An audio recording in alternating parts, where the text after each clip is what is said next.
Welcome to the Connie G Show, everybody. My name is Conrad, and how are you, buddy? Today is June 1st, 2023, the year of our Lord, and I am sponsored, and happily so, by the OK Taco Company.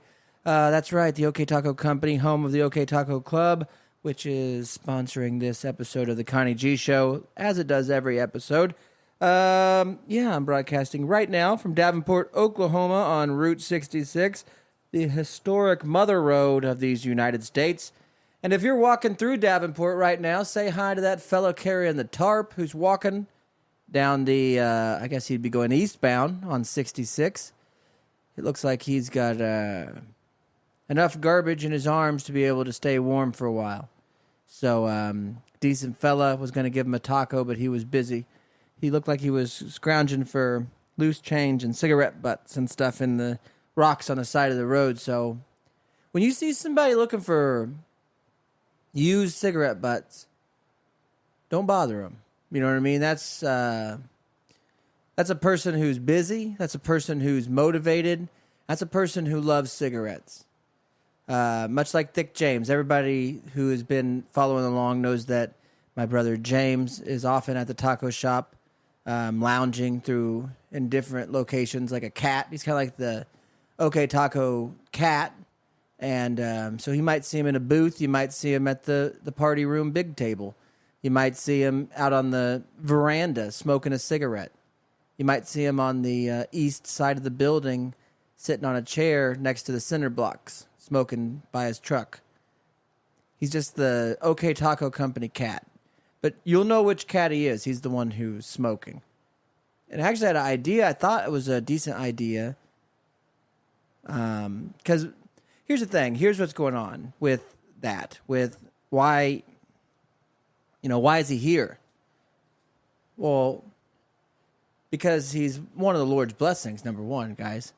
He's here because he has a purpose to be here. But number two is where else is he going to go? You know, you get to a point, you are 38, 39, 40, however old he is, in human years, and you got all this debt, and you like smoking cigarettes, and you hate working, you know.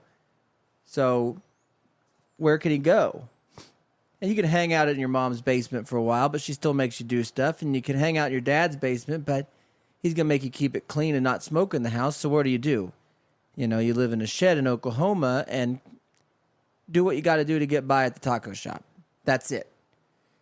And I know that. I'm aware of that. I know him pretty well. I've worked with him for a very long time in a different life. But you also got to remember, I tried to remember the things that would motivate him, that would bring out the better side of him. He does have a different side of him, a motivated, work hard, care about what he's doing side. It's just been locked away for a very long time. So in order to unlock it, I had to try to make the mountain that he was climbing a little smaller, a little shorter. And so the context that you need to understand is when James got here, he was already had horrible credit, and he's already in major credit card debt, and he's already been in this before and been bailed out. But he currently had the debt. It's not major in the sense of, it's as major as you can get when you had bad credit. So luckily, lenders weren't giving him that much money to play with, but it's still enough to, it's like $8,000, $9,000, but his big thing was his truck. He has a truck that he rolled a different automobile into the loan. So he's got a truck that he's upside down in by about $15,000 probably. And I don't have the money to pay, for a truck payment, and still be able to pay him enough to try to set him up on just a life, basically. So, meaning whether it's working here or working somewhere else, it's just like, here, you can afford a decent place right over here for this much a month. I'll pay you this much. That leaves you with this much, but you can't have all that wiped out by automobile, So we're working on that. But when we want to, and we're to the process of, he had to basically file for bankruptcy. So I think that he was a good candidate. He doesn't make very much money at all, and not nearly enough to pay his lenders and creditors all that he owes them on a monthly basis. And all he's at right now is still the minimum. And I don't have the money to be able to pay off the entirety of his debt. And I don't also know if I wanted to, even if I could pay off his debt, then have him pay me, because I think it still puts him in that same frustrated mindset to where it'd be overwhelming and then he'd quit on me and leave. So it's a balancing act that we're on. And it's all ultimately for a bigger purpose, which I haven't told anybody really. So you'll find out in weeks and months to come. I can't wait to tell you, I guess, or really I can, but everything maybe will get cleared up, I think. A lot of it. Like what's going on with Shannon, which I don't know. I haven't talked to him for over a month now, which bothers me. And yet, at the same time, I don't know what else to say about it. We just got into it for quite a while. Butted heads for quite a while, or I was probably, for way too long, maybe longer than he even knew, or maybe he didn't believe me when I told him that kind of stuff. So it was a long overdue blow up, probably, but the blow up happened, and still we've talked a couple times since then, and that's the times when you try to recover from those blow ups, and I think we were okay, this is where we're at. And we left it at a place where, all right, man, let me know if you need anything. And that's where we left it. And I've not heard anything. So, and neither is he, I guess, to be fair, on both sides. So anyways, I've been doing the taco day to day, not knowing how to proceed with a lot of things, not knowing a lot of things. So that's been tough, but just try to take it one taco at a time, man, on that. But I think when I explain to you the purpose of James being here and everything, then it will all make sense. I just can't do it right now. I'd have to put my lawsuit on, okay? So, and also we don't have video again today. That's just, I'm sorry, that's a clerical error. So anyways, I was just looking around at other things I failed on. And this painting looks like crap, and this picture is stupid, and nobody's listening to this anyway, so who cares? You know, all that talk. I'm going to erase it from my mind right now, and I'm going to move on to what I really wanted to talk to you about, which was with Thick James in mind, okay?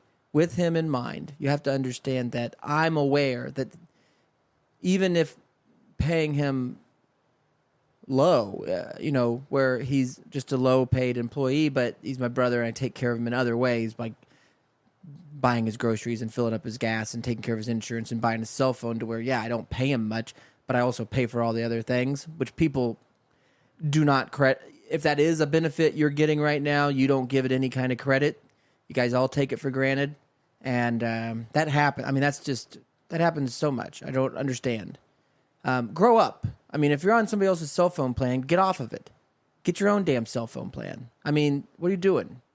And stop using the excuse like, well, it's $10 cheaper a lot. It's like, no, just stop. Be your own self. Anyways, sometimes you got to do that for people, and James is one of those people, and so I got to do it for him. On somebody has to do it. It doesn't have to be me. It could be my dad. It could be my mom. It could be another sibling that has to do it for him. But what I'm saying is, it's got to be somebody. So we're trying to transition it into possibly getting him on, disability based on, maybe he's to a point now, if he can't do physical stuff, it's like he doesn't have the mobility. I mean, literally doesn't have the mobility to do a lot of jobs that are within his capacity. So I don't know. We're working on it. But with all that in mind, I knew it'd take a tremendous amount of setup to get here, but we're sitting on the veranda. Me and Jonah and James, we're sitting out there, and the sun is shining down. It's just a beautiful day. Humid. Gosh, it's humid. The humidity is such a pleasant surprise when it hits you. You know, when you walk outside and it's just sticky in your mouth and in your lungs, that's something that you really enjoy, and that's what it was out there on the veranda. So we were sitting there with the skeeters, and I was talking to Jonah about things James could do if he wanted to do his own thing outside of the taco shop or get a different job. Now, his prerequisites, high school graduate, he's worked as a landscaper. He's worked as a janitorial services, custodial services. He's done kitchen prep, kitchen closing duties. He's worked front counter, front of staff. He's got some work history. He's worked delivery. He's done all these different things. So he's got, and he said, well, I hate all those. I really despise doing those. And so we had to dive into his passions, and he's got two, sleeping and smoking. So I'd come up with this idea and it kind of evolved, as ideas do. It started what if we could buy him like a like a glass coffin, sleeping box, basically. Coffin shaped is what I'm thinking, just for ease of carrying. Because you'd want to be able to dolly it into a place, because what I'm thinking is, there's a lot of people out there. This would, at first, is a novelty. It's just called Sleep with James, where you go on to sleepwithjames.com, you order him, he gets delivered in this glass box, and he is in there, so he can't hurt you. He's in a contained box that's got holes and ventilation for him, and basically he just lays in there and does his passion, which is sleeping, and you as a person, as a human, as just a person with enough disposable income to buy a man for a day, a sleeping man for a day, can be like, this is incredible. I mean, because here's what would happen. And at first you're like, why would anybody want that?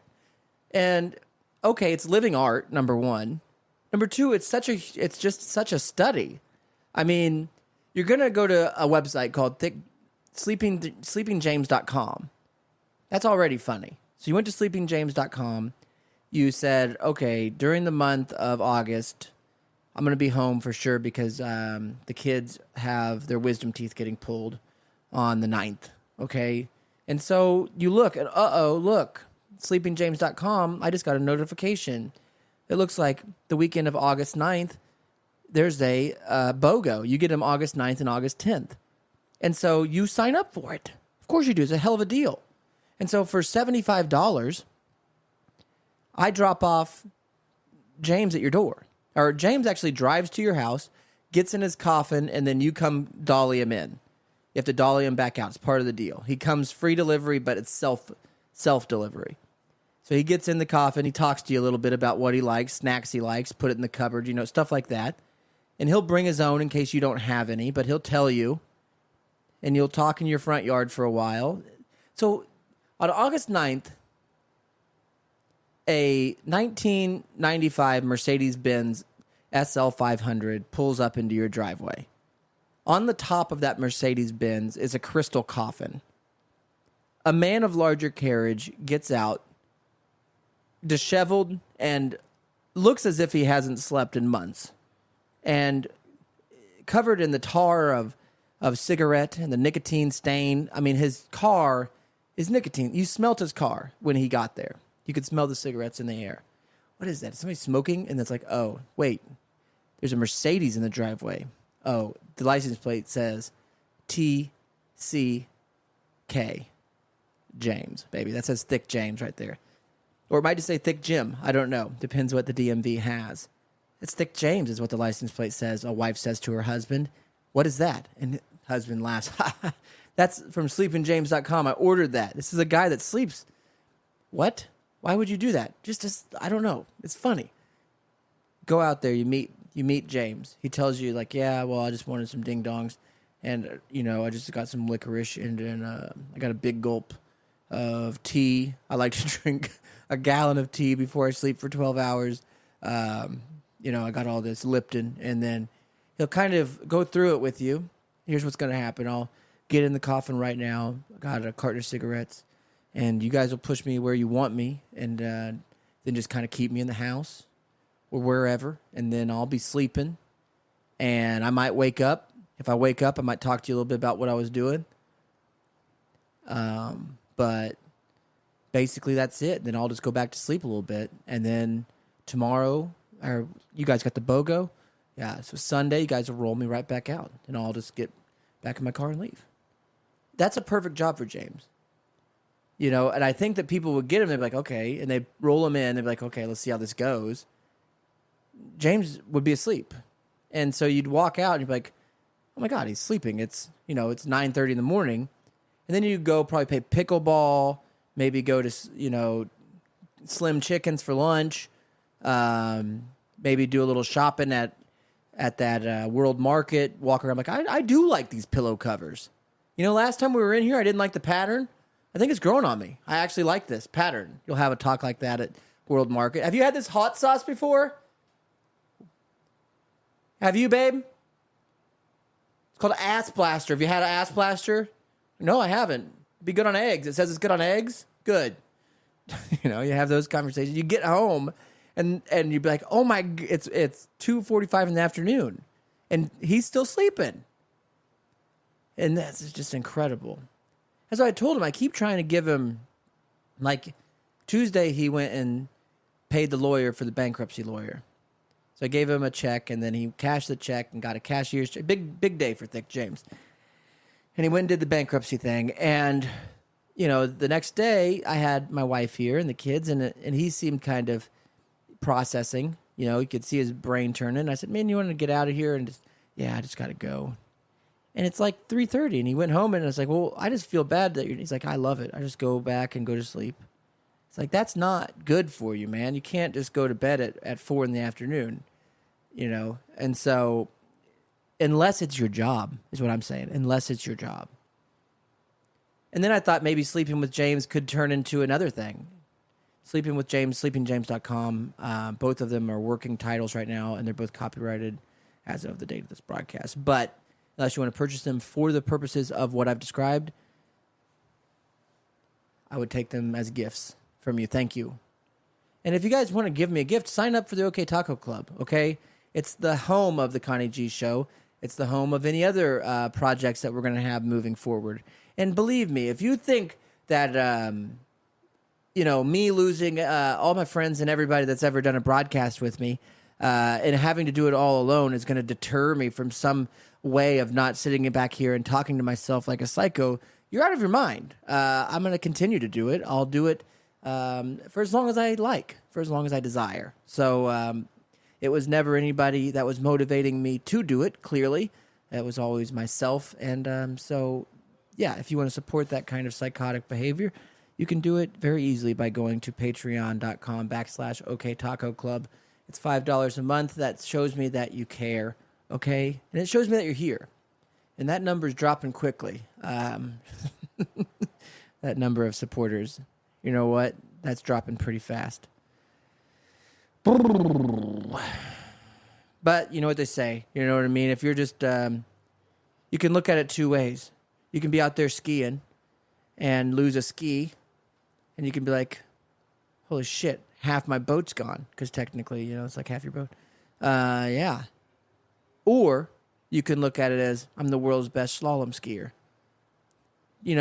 I think they say that. People say that. Fonzie does. So the other Thick James idea is this, guys. It's pretty simple. There's cuddlers out there. You guys have heard about them.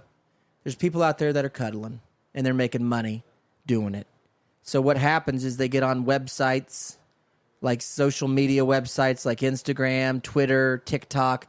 They shake their butts in nurses' outfits and scrubs and such, and then they say they're cuddlers. And what that is a non-intimate, or it's very intimate, but non-sexual behavior where a person supposedly will come over your house and just hug you for a while, which sounds awful. I don't like it at all. And I don't think James would, but I do think there's a market for maybe you're just the kind of person. Maybe you had a family member that was a heavy smoker, okay? Maybe you had a family member that passed that was a heavy smoker, and you want to just kind of revisit their aura. Hire James to come sleep in your house. You know what I mean? Let him sleep by you if you lost a husband that smoked or a wife that smoked. He won't touch you in any way, and neither did your husband or your wife, so who cares? Let him lay there, and you just... It's a comforting to know that there's a big, smoky grizzly bear laying in your house, guys. Smokey the Bear's here. His name is Thick James. So there's a couple ideas I'm trying with sleeping with James. I don't know if...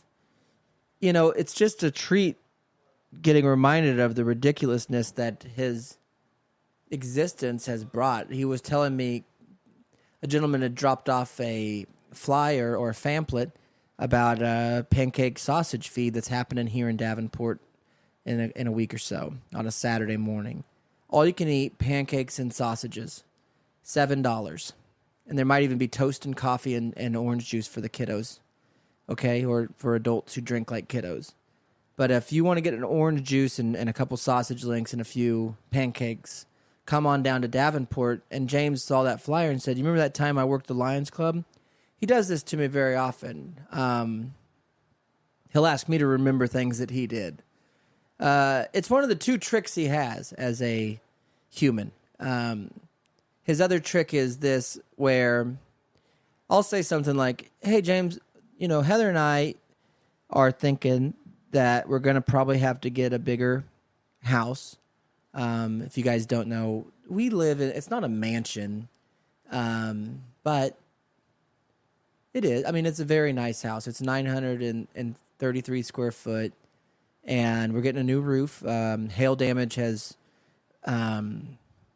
basically, we got mortar fire, and it has damaged our roof to such degree that professionals have deemed it almost unlivable. So we're looking at roof swatches right now and getting an estimate on that. It damaged all of our Chariots. Gold Thunder was damaged. The other Gold Thunder was damaged. The red truck was damaged by the fury of this storm. And I don't know where I was going. Somebody just walked in. That's why I paused. Might have to go make tacos. I'm going to keep talking. I'm going to see what they do.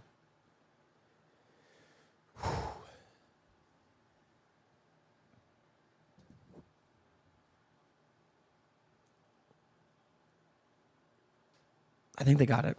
So I'm going to... Anyways, I don't know what I was talking about. The storm, the insurance, the flyer, the pamphlet. Either way, there's a pancake and sausage feed going on. And James saw that. And, the two things that he remembers. Okay. Because we're moving, possibly, out of our house at some point, I will say things like, yeah, man, maybe if we do find a place that's got enough acreage, I wouldn't mind getting a little cabin or a little trailer for you to live in until you get back up on your feet, something like that. And I'll say this to him, and he won't respond to me. So we'll be driving home, and I'll be driving, and I'll look over, and I'll be like, that's a nice place. See, that'd be great. There's some trees there. I could put your wagon behind those trees, and you'd have some privacy, and then the house is right there. That's something laid out like that. That'd be great. And he doesn't say a word, okay? He doesn't say anything. Then like 3 or 4 days later, he'll come into the room, whatever room I'm in, and be like, I got this idea, Conrad. Tell me if you've heard this one before. I'm like, what? Heard what? What if, and just hear me out, you don't have to do it. What if we could find a place that's like got some acreage? And what if we could put like a trailer out there, that I could live in? And what if it had like some trees in front of it? And he basically described, and I don't know if he's playing a game, because I'll try to be like, you mean like what I was talking about the other day? He's like, no, I'm not saying that. He'll just continue to say it. So that's one of his tricks. And his other trick is asking me to remember something he did. That's not just him. People do that all the time. They go through something, and because they went through it, assume you did too, which is one of the things. I do have a theory on that, but I'll give you an example of what I mean. Like James can be like, hey, remember that time in high school on the Washington, D.C. trip when there's like 22 guys that were in the shower? And I'll be like, no, I didn't go to Washington. I've never been to Washington, D.C. I mean, I went there and yelled at that Indian one time in a MAGA hat. But other than that, I've never been. I didn't go on the senior trip to Washington. I felt like that was a financial burden to my family that I felt was unfair. And I also was aware enough at the time to realize that if my family spends $1,000, somebody's got to go earn that $1,000, and usually I'm on the end of that stick. So I'm there at least with my dad, so I'd rather save the money. That was back then. I'm still the same way. So I didn't go, but he'll say that. Well, oh yeah, that's right. You weren't there. Anyways, remember what the hotel was like? It's like, no, I don't remember. I can't remember. I remember what you told me. Oh yeah, well, same thing. It's like, well, maybe. It might not be the same at all of how it actually was. So those are his two tricks. But because of that, and because he saw the flyer, and because he says, remember that time I was working at the Lions Club, Conrad? No. He's like, well, anyways, I was walking by and I saw that the Lions Club was doing pancake and sausage, and I asked him if I could help him for breakfast. And I said, yeah. And remember I put that trash in that guy's pancake? So he was wanting me to remember the time that he volunteered to work a pancake feed and shoved wax paper purposefully into a pancake batter to feed it to some guy. And then he said, laughingly, that he got done with basically cooked one pancake, put trash in it, got a free breakfast, and then left, was the story. And that's, when you're thinking about eulogies or headstones, that's what you're going to want to put on James's. You get what you what is that? You get what you put in. You know what I mean? You get out what you put in. And he always got out, dude. So he'd put in just a little bit, put a little trash in that pancake, but then he was just going to eat and get out. Work for 5, eat for 5, out. Completely even. James. There's no working for 3 hours and then getting a free breakfast. Breakfast takes 10 minutes. I'll work for 10 minutes, I'll eat for 10 minutes, and then I'm out of here. Dick James. So, my big theory on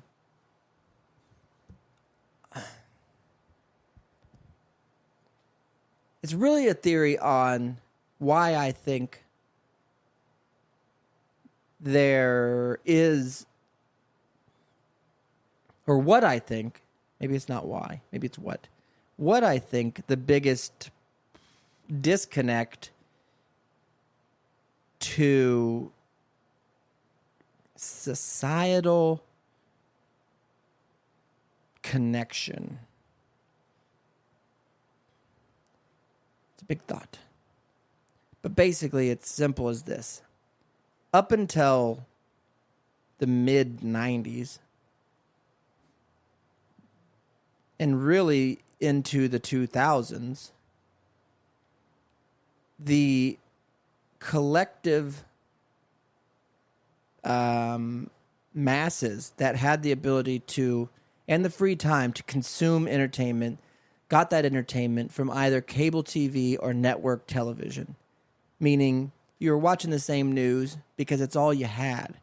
You had Fox, you had NBC, you had ABC, and you had CBS. You had the big four. And that's all anybody had. There was no social media. There was no internet. There was none of that stuff was used as a day-to-day tool to get that information by common folk that create the glue that society's conscience sits on, is stuck with. And so prior to 2003 or 2004, whatever, everybody's watching the same thing. So if The Office is a popular TV show, it's popular and it's watched by millions of people.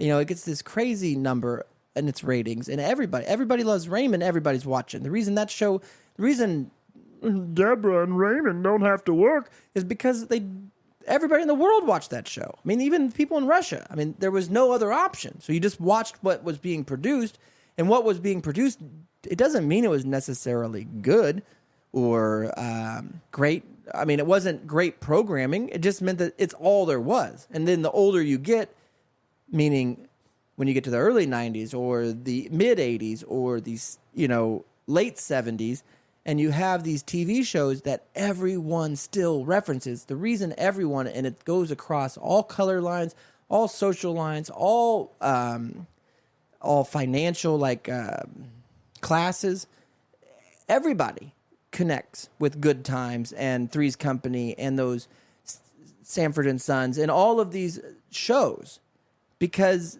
they were the popular shows of a time where there were no other options for entertainment. Now, because everyone and this is what everybody wanted too, they all wanted the a la carte version. Even I remember being in high school and in college, and that we're on the cusp of it, and everybody's like, yeah, someday. And cable kind of started doing it with their different packages. You want the sports package, you want this, and then cable would tease you, like, someday you're just going to pay for the channels you want. You won't need these crappy channels.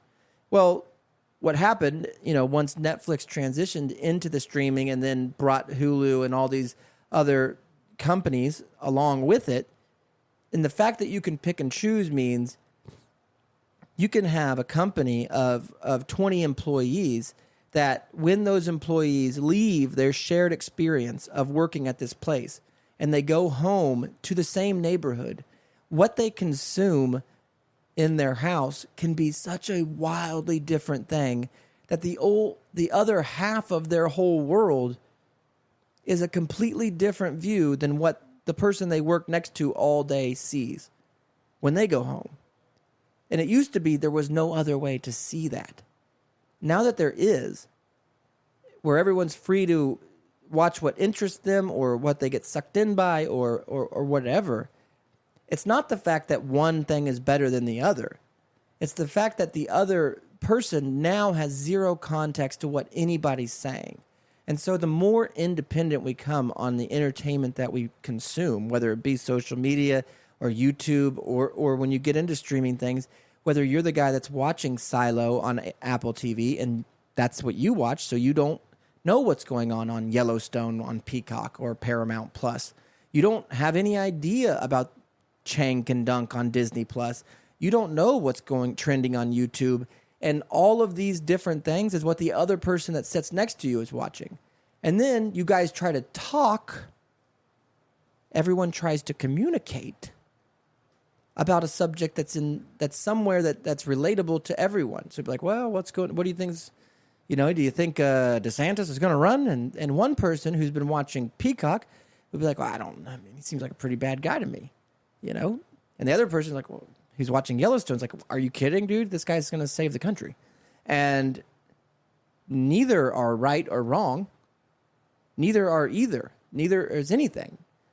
We're just being manipulated and shoved into compartments based on viewing habits and based on search histories and based on data that on where you travel, on where you go, on who you talk to, on what they view, on what they search, and everything creates this tiny little bubble that puts you in it, and it's just your world, and that's all your interests. And so when you hear an opposing thing, which might just be, have you seen this show? It's the greatest show ever.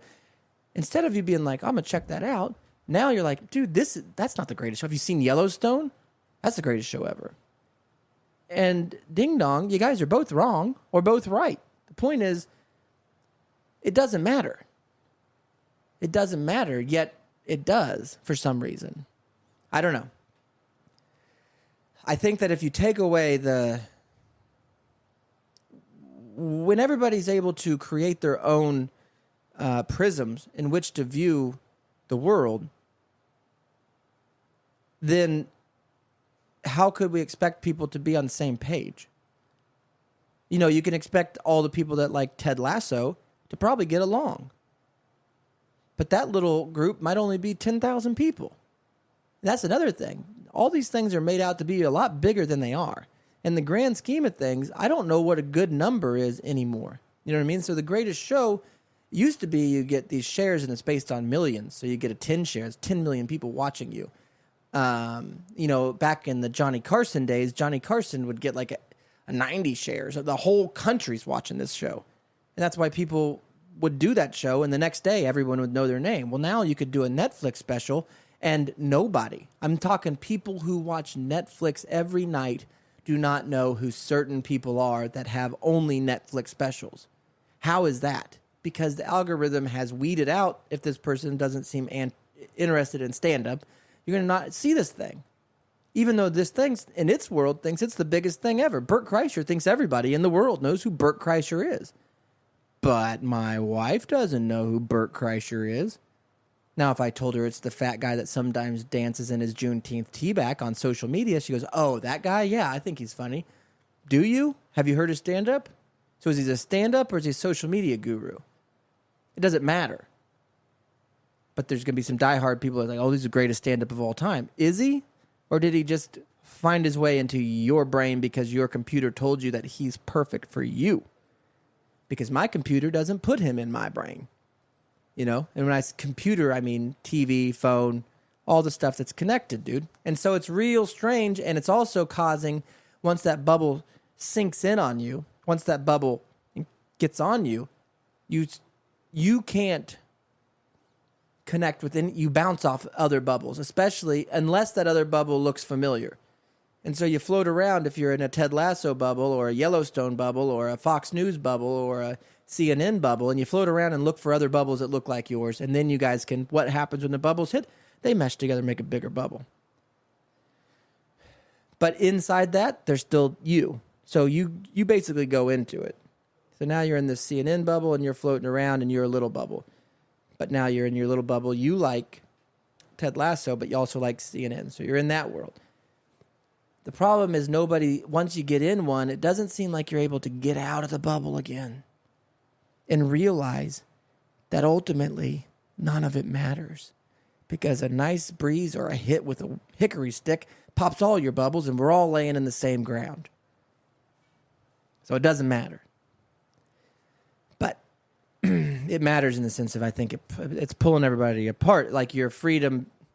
I'm not saying that in a perfect world, everybody would watch the same thing so we'd all know what each other are talking about, even though I'm exactly saying that.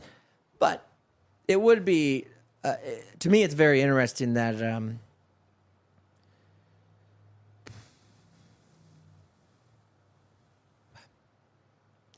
what we decide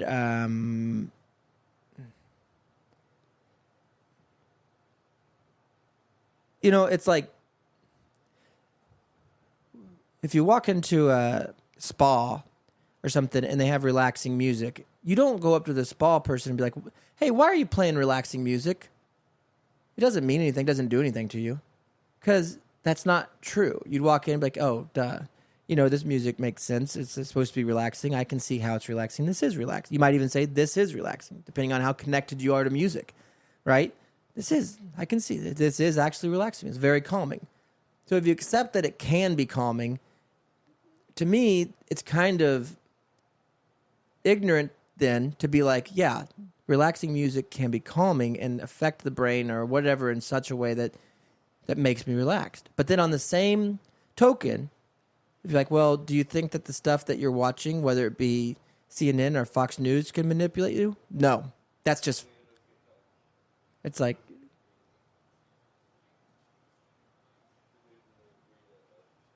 hey, James, are you okay? Are you okay? What happened? Sorry. Got thick James, everybody. Huh? It's had old order. Have you had one? This now is a pretty big one. What was it? 4 Taco Supremes. Okay. A Monster with beans. Okay. It was just regular, but it didn't put beans on it. On the Monster. Yeah. But the other ones are Supremes and shit. Yeah, you're talking to the mic. The other ones are Burrito Supremes, and they apparently had beans on them, but I didn't put beans. Somebody's here. Got it? Yeah. It was a big guy, regular guy. So. All right. Hey, mommy. Who? Heather. It's Heather? What walked in here? There's Jonah. Is Heather here? No. Jonah doesn't do anything. Is Jonah here? There's nobody. It was just Jonah. Okay. Or leave. I'm trying to do a podcast. I'm just kidding. Oh, what else? I got to tell you. All right. I did talk to Uncle Tom and get an update. He has 2 more weeks of not doing anything. You called him? Good. All right. So, I don't know where I was at on that. Something about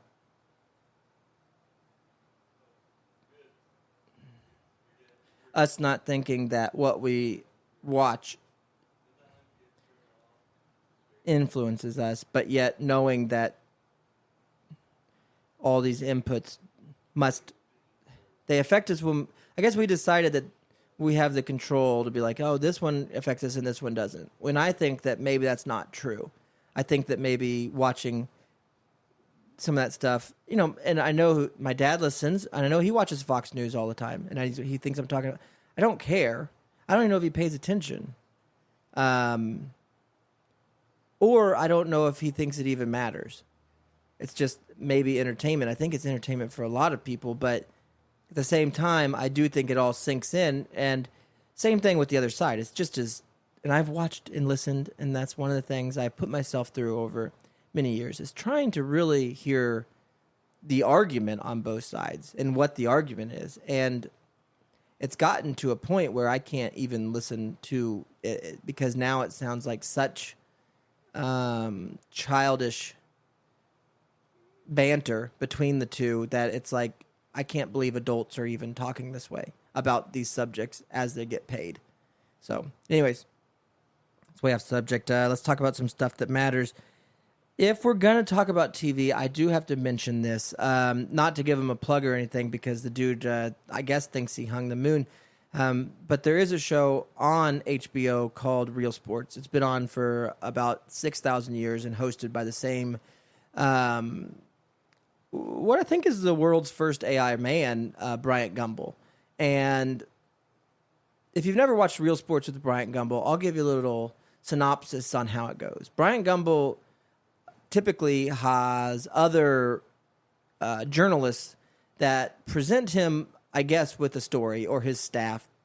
And so what Bryant Gumbel does in a lot of these episodes is he walks in smiling. It's the most bullshit smile you're ever going to see. But he walks into a oversized studio that's almost like a living room at a mansion. And then he walks to some comfy-looking Michael Jordan sofa and sits down in long pants and crosses his legs at the knees. He then looks at the camera and says something like, it starts in the middle, flight. The power of flight. We've all wondered for many years, is it a miracle? Or is it man against machine? Well, we spoke with ultra marathon run. It's like, that's what Bryant Gumbel does is, he'll introduce everything the same way. And be like, well, we have Joshua Dotson right here who wants to tell us about a place in Manchester, England, where people are putting the test to flight and what humans can do with the power of wind. And it goes into some pre-recorded thing that could be 10 to 15 minutes. And it goes back where Bryant Gumbel then expects whoever the journalist was to first thank Bryant Gumbel. Like, you could watch somebody be a former Navy SEAL and be ziplining across some sort of alligator-infested river, and he's doing it for kids, who can't read well, or parents with SIDS baby, whatever this guy's doing this great thing for. And Bryant Gumbel will be like, and now we have Joshua in studio. First thing, Joshua, thank you for being part of Real Sports. Hey, Brian, thank you for having me, and thank you for the opportunity to present my story to you. You did a great job. Continue. Like, shut up, Brian. So anyways, I click on it because we watched a sumo wrestling one that was interesting. about these dudes that are sumo wrestlers, clearly, and they let them into one of their little training facilities, and the amount of hell and torture that these people put themselves through for the opportunity to possibly become a sumo champion. And it's nothing like you'd expect, and you learn a lot watching it, and it's interesting on some of those pieces. But this one was about jetpacks, human-worn jetpacks on Real Sports, and I think it's the latest episode or one of the latest episodes. If you want to check it out, go to your library and ask for Real Sports. It should be Dewey Decimal System, Real R, and it's in the... So I remember how the system works. You'll find it. So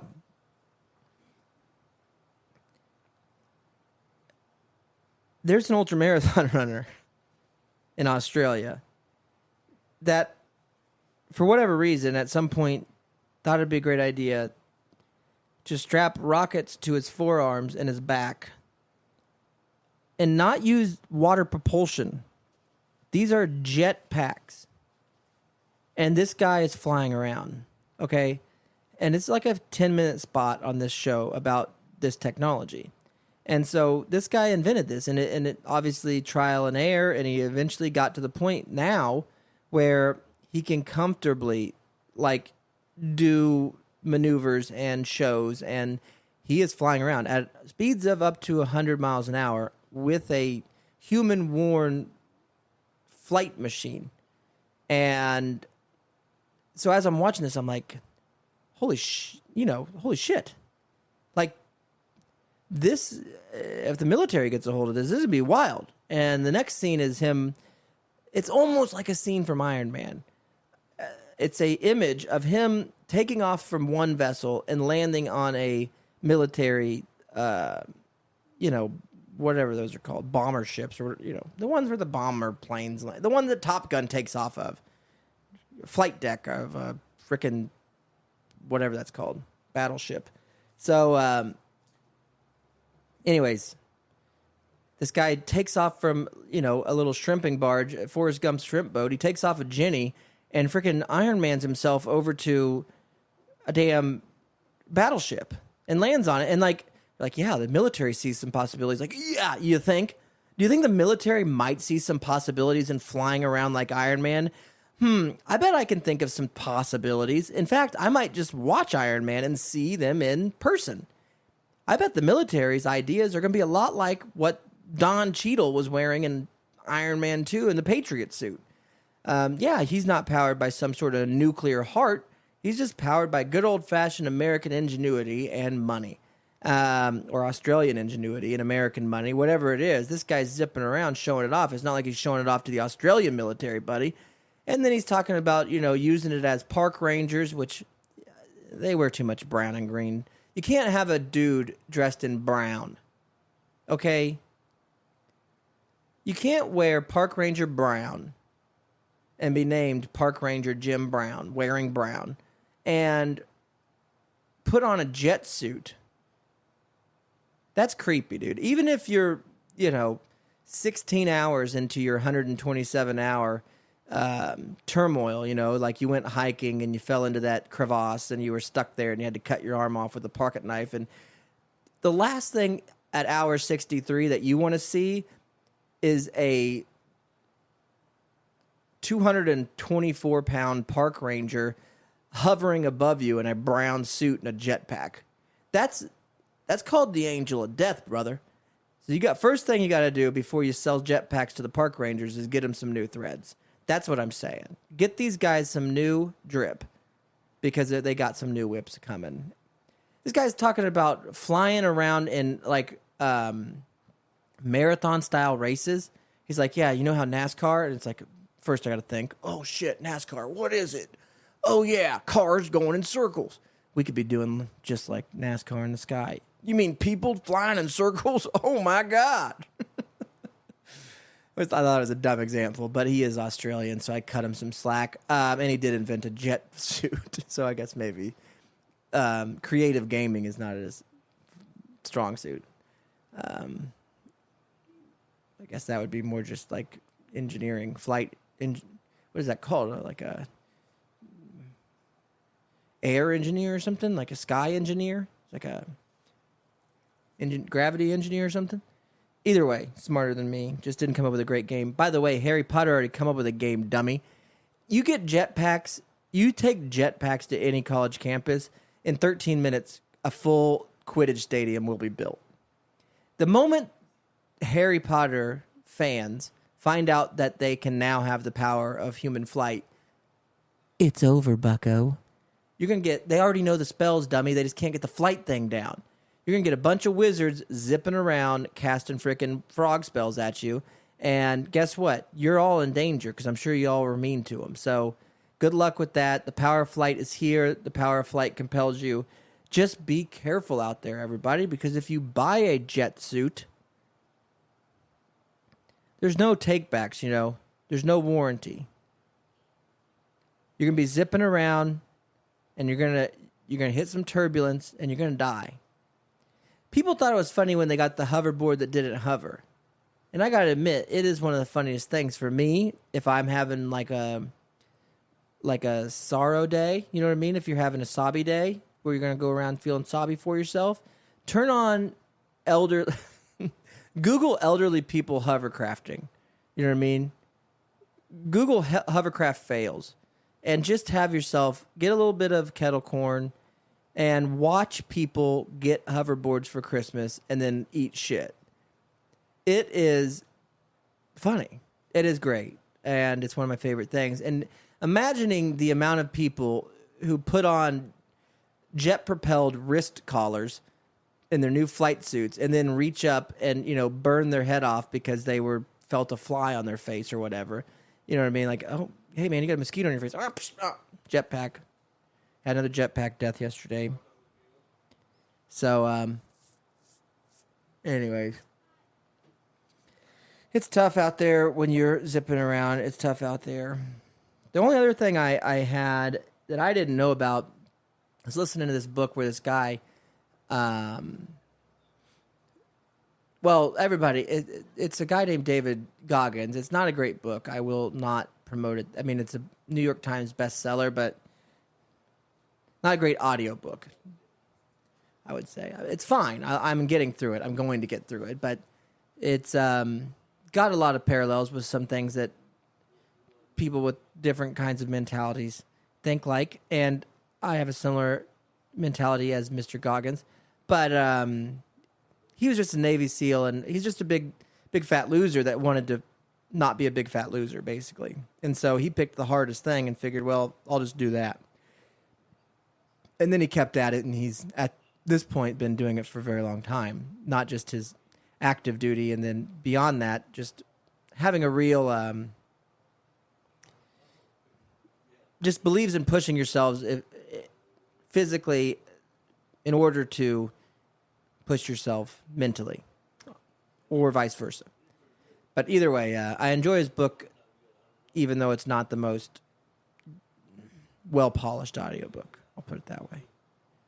And in this book, though, he talks about, first he starts talking about how he started running and then getting into running. And I have never was that, which is weird because it actually fits me way better than any other sport, aside from maybe wrestling. But even running is, to me, there's a part that I never really thought about, is just the part, just like golf, where you're competing really against yourself. I mean, golf, there can be a field of competitors, but you're competing against yourself. You are where you are no matter what. So you're going to have a consistent score no matter where you play, because you practice, and because if you're good, you're just going to know. And so you compete against yourself.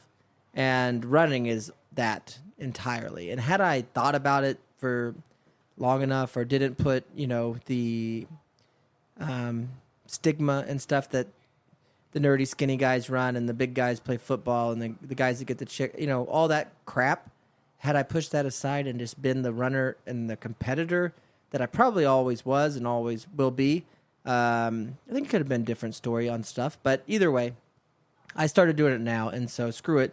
I'll just be that guy now. And that's what he said about my age, so I don't feel too bad. and he found these ultra marathons, which I'd never heard of. Or even if I'd heard of them, I pictured them as like the ones where people put on the spandex and they go jump in the ocean, then they go jump on a bike. I mean, and I knew that was also like strongman's or Ironman's. I can't swim right now, and I don't have the ambition to learn right now and the time and energy to want to put into that, although it's something I should probably do. But once I commit to something, I usually commit to it all in or something like that. So it's why I have stayed out of the water. No, but an ultra marathon is this. His was a 100-mile race. But hear me out. People will hear that. And for context, I will run every day. I do run every day, and I have run every day for years now. And I'm working my way up. 5 miles a day, and I have been for this entire year. But I want to go more. I just got to be able to wake up earlier. That's the toughest part, surprisingly. But anyways, there's nothing that I've ever heard that sounds like more of something that I would be totally in for than an event where, in order to be considered a great pace, you just got to be under 15 minutes a mile. Because the real struggle of this race is the time spent doing the race. It's not the speed that the competitor's running at. Although I think I could be somewhat competitive in a 5K or 10K or whatever, marathon, even if I trained for that. I think at this point I understand it a little bit more. But I might have been born to go walk for 24 hours or lightly jog. That sounds...